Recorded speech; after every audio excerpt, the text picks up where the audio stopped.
Hai guys, selamat berjumpa kembali di channel novel populer viral yang keren ini.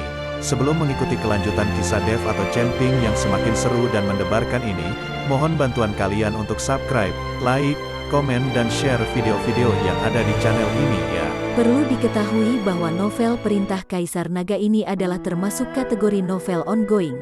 Jadi waktu update dan jumlah bab setiap hari menyesuaikan dengan update dari autornya. Perintah Kaisar Naga bab 3257, 3258, 3259. Ya, Tuan Qin adalah orang barbar, dan tubuh fisiknya tidak dibandingkan dengan orang lain. Ji Yue memuji Qin Jingyu. Beberapa orang sedang berjalan dan mengobrol, dan segera Qin Jingyu tiba-tiba tertegun dan melihat sekeliling. Tuan Qin, ada apa? Ji Meizhen bertanya. Ji Yue, apakah ada yang sudah memasuki tanah leluhur keluarga Jimu sebelumnya? Qin Jingyu bertanya. Tidak mungkin, tanah leluhur dijaga. Bagaimana mungkin ada yang datang lebih awal? Apakah Tuan Qin menemukan sesuatu? Ji Yue bertanya. Saya merasa seperti seseorang pernah bertarung di sini, dan sampai sekarang masih ada suasana pertarungan di dalamnya.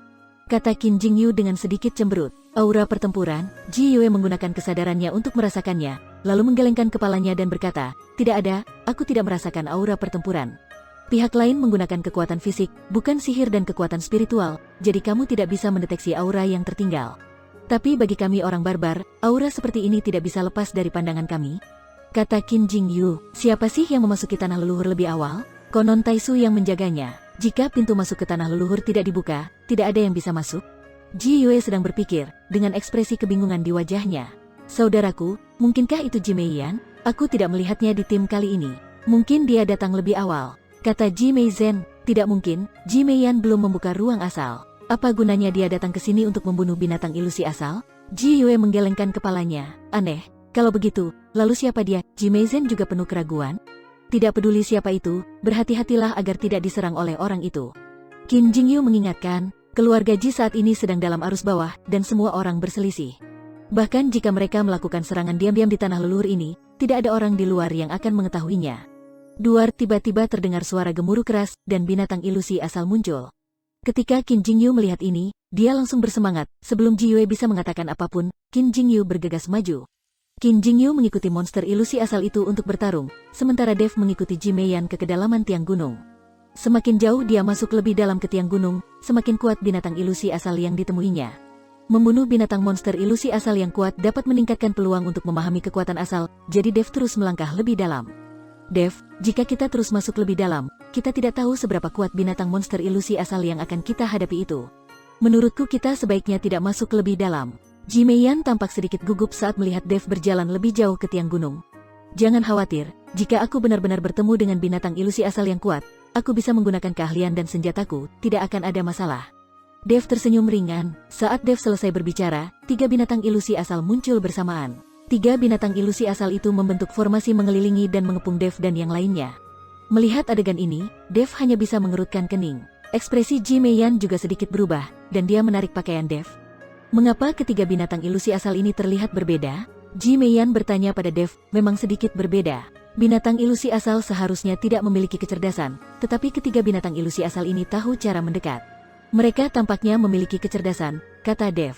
Apa yang harus kita lakukan? Ji Meiyan bertanya dengan gugup, kamu bersembunyi saja dulu, mungkin jika aku bisa menghancurkan ketiga binatang ilusi asal ini, aku akan bisa memahami kekuatan asal jenis emas.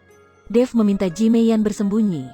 Kalau begitu hati-hati, ini adalah 3 monster ilusi asal. Jika tidak berhasil, gunakan saja teknik dan senjata. Ji Meiyan memperingatkan Dev. Setelah mengatakan itu, Ji Meiyan bersembunyi dan menatap Dev dengan tenang. Dan 3 binatang ilusi asal tidak peduli dengan Ji Meiyan, tetapi berjalan menuju Dev selangkah demi selangkah. Bunuh! Dev meraung dan menyerang 3 binatang ilusi asal itu lebih dulu. Melihat penampilan berani Dev, Ji Meiyan merasa senang sekaligus khawatir. Ji Meiyan senang dari lubuk hatinya yang terdalam karena dia bisa menjadi wanita dari seorang pria yang berbakat. Tapi dia khawatir Dev tidak bisa menghadapi 3 monster ilusi asal hanya dengan mengandalkan kekuatan fisik dan tinjunya. Ji Meiyan diam-diam meletakkan tangannya di pinggangnya. Jika Dev dikalahkan, dia akan segera menghunus pedangnya dan melangkah maju untuk membantu. Dev meledak dengan kekuatan paling primitifnya dan meninju 3 binatang ilusi asal. Butuh lebih dari 1 jam bagi Dev untuk menghancurkan 3 monster ilusi asal sampai itu mati. Setelah mengalahkan mereka, Dev sendiri terbaring di tanah sambil terengah-engah dengan keringat dingin di dahinya. Dev, kamu baik-baik saja. Ji Meiyan bergegas dan membantu Dev berdiri. Tidak apa-apa, Dev menggelengkan kepalanya. Pada saat ini, Dev tiba-tiba merasakan suara gemuruh di benaknya, seolah-olah ada semacam kekuatan yang menembus batasan, dan seluruh tubuhnya terasa jauh lebih transparan. Melihat ini, Dev dengan cepat memasuki ruang asal dengan kesadarannya. Dia mendongak dan menemukan bahwa bintang asal emas telah menyala. Hahaha, aku telah menyadari kekuatan asal jenis emas. Setelah mengatakan itu, tubuh Dev langsung membentuk kekuatan hisap, dan aura asal yang baru saja dibunuh oleh binatang ilusi asal semuanya mengalir ke tubuh Dev. Dev buru-buru duduk bersila, menarik kekuatan asal emas itu ke ruang asal, dan kemudian diserap oleh bintang asal emas. Bintang asal jenis emas sekarang menjadi lebih terang. Ji Meiyan di samping sangat senang saat melihat ini. Dia tidak menyangka Dev menyadari kekuatan asal jenis emas begitu cepat. Hanya satu malam, setelah Dev menyerap aura asal yang masuk ke tubuhnya, dia perlahan berdiri, merasa sangat bersemangat. Dengan kekuatan asal jenis emas, kekuatan tubuh emas Dev yang tidak bisa dihancurkan akan meningkat secara eksponensial, dan akan sangat sulit bagi siapapun untuk menyakitinya saat itu. Sekarang Dev telah memiliki kekuatan asal emas, kekuatan asal guntur, kilat, kekuatan asal ilusi, dan kekuatan asal api. Jika dia dapat mengumpulkan kekuatan asal 5 elemen, dia mungkin dapat membuka aura yang lebih kuat. Dev juga memiliki manik pengikat angin di tangannya, dan dia mungkin dapat menggunakannya untuk memahami kekuatan asal angin. Dev tidak tahu bahwa apa yang dia pikirkan sekarang adalah sesuatu yang tidak berani dipikirkan orang lain. Seorang kultivator alam komposit sekarang memiliki 4 kekuatan asal, dan dia masih belum puas. Ini sungguh gila. Sekarang setelah Anda memahami kekuatan asal jenis emas, Anda dapat menyerap aura asal yang tidak bertuan di area ini, dan Anda tidak perlu mengambil risiko untuk membunuh monster ilusi asal tersebut. Ji Meiyan berkata pada Dev, "Jika saya membunuh binatang ilusi asal, apakah aura asal saya akan menjadi lebih kuat?" Dev bertanya. Tentu saja, binatang ilusi asal terdiri dari aura asal tanpa pemilik yang terlalu kuat dan terkondensasi bersama. Jika kamu membunuh binatang ilusi asal, tentu saja kamu akan mendapatkan lebih banyak aura asal.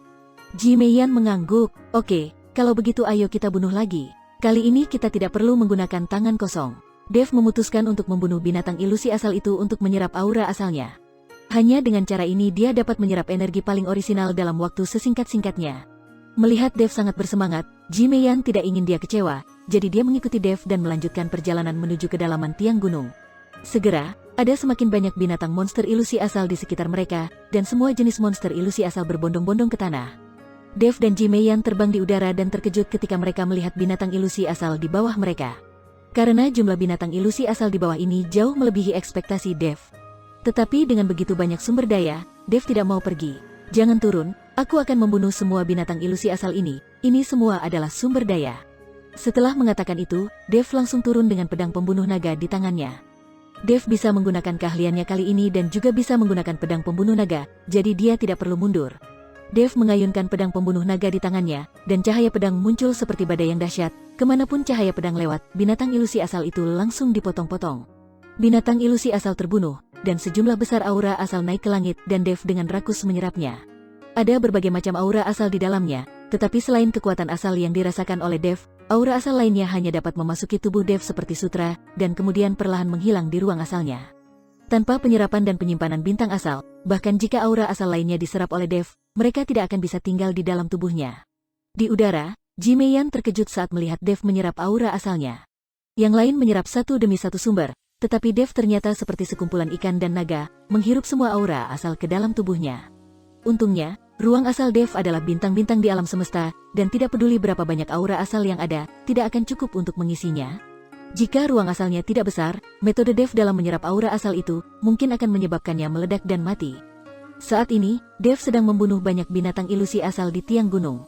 Dan dia tidak tahu bahwa binatang ilusi asal yang dia bunuh telah dipadatkan dan diubah setelah bertahun-tahun.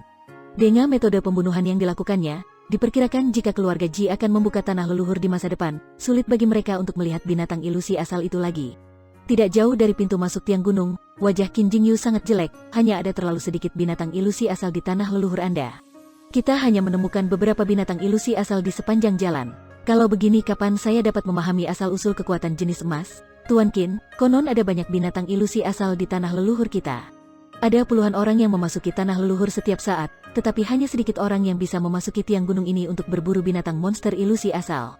Lagi pula, tidak semua anak dari keluarga Ji bisa membuka ruang asalnya dan merasakan aura asalnya. Ji Yue mengikuti Qin Jingyu untuk menjelaskan. Memang ada banyak binatang monster ilusi asal. Mungkinkah ada orang yang benar-benar telah datang lebih dulu dan memburu monster ilusi asal di depan, dan kita hanya bisa mengambil sisa binatang monster ilusi asal yang terlewatkan di belakangnya? Ji Meizen juga merasa sedikit aneh, memang hanya ada sedikit binatang ilusi asal yang mereka temui. Ayo, kita bergerak cepat, mungkin kita bisa menemukan orang yang datang di depan. Qin Jingyu memutuskan untuk tidak membunuh binatang ilusi asal, tetapi dengan cepat berjalan ke kedalaman gunung untuk melihat apakah seseorang telah masuk lebih dulu. Ji Yue dan Ji Meizen sama-sama mengangguk dan menyetujui usulan Qin Jingyu, jadi mereka bertiga mempercepat langkah mereka. Saat mereka bertiga bergerak maju dengan cepat, semakin jauh mereka berjalan, mereka menjadi semakin ketakutan. Karena dalam perjalanannya, mereka jarang bertemu dengan monster ilusi asal, yang mana ini sungguh sangat aneh. Harus diketahui bahwa di sepanjang jalan, semakin jauh Anda masuk lebih dalam ke tiang gunung, seharusnya semakin besar kekuatan dan jumlah monster ilusi asalnya. Tapi sekarang, semakin jauh mereka masuk ke kedalaman, semakin sedikit mereka menemukan bayangan binatang ilusi asal itu. Aneh sekali, kemana perginya semua makhluk ilusi asal ini? Ji Yue mengerutkan kening dan tidak tahu kemana perginya binatang ilusi asal itu. Setelah melakukan perjalanan hampir setengah jam, Qin Jingyu tiba-tiba berhenti. Tuan Qin, mengapa Anda berhenti? Apakah Anda menemukan sesuatu? Ji Yue bertanya pada Qin Jingyu. Tidak bisakah kamu merasakannya? Ada orang yang bertarung di depan, dan pertarungannya cukup sengit dan auranya sangat berfluktuasi. Kata Qin Jingyu. Ketika Ji Yue dan Ji Meizen mendengar ini, mereka dengan cepat menggunakan kesadaran mereka dan langsung mendeteksi fluktuasi aura di depan mereka. Fluktuasi aura yang begitu besar jelas berarti seseorang sedang bertarung. Ayo, kita bergegas dan melihat. Aku harus menangkap orang yang menyelinap ke tanah leluhur kami. Ji Yue bergegas maju dengan tidak sabar.